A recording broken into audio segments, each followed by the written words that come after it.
Deadliest Mafia Bosses who are still active in New York. The mafia world is a dangerous mix of power, greed, and violence, and New York's underworld is no different. From stories of bosses who worked in the shadows killing hundreds in cold blood, to leaders who operated mafia businesses even from prison, this video unveils a list of the deadliest mafia bosses who are currently still active in New York. So buckle up and let's dive in. Domenico Cefalu.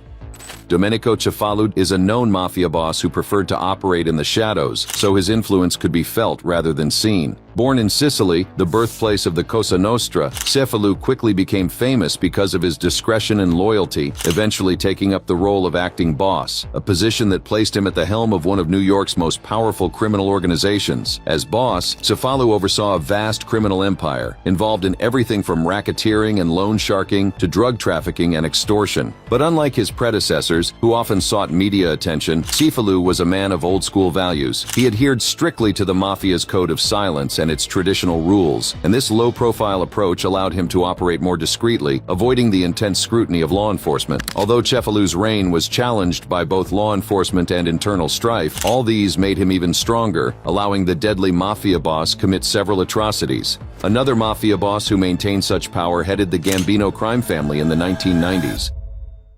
Lorenzo Mannino. The life of Lorenzo Mannino is one that is deeply intertwined with the mafia's traditions of violence, secrecy, and unwavering loyalty. In fact, one of his most notorious alleged crimes was his involvement in the 1990 assassination of Francesco Scaglione, an act that further portrayed his cruelty and brutality. Despite his deep involvement in organized crime, Mannino managed to avoid significant legal troubles for much of his career, and this is partly due to his low profile. He adhered to the old-school mafia principle of keeping out of the spotlight, which in turn allowed him to evade law enforcement's gaze for many years. There have even been reports suggesting that Mannino has taken on even more significant leadership role within the Gambino family. Yet, not much is known about this. Given the decimation of traditional mafia structures due to relentless federal investigations, it's said that Mannino's old-school, low-key approach may be a key reason why he's remained effective in the ever-evolving world of organized crime. While Mannino's influence in the mafian world was so significant, there was one other who came close. Matthew Madonna.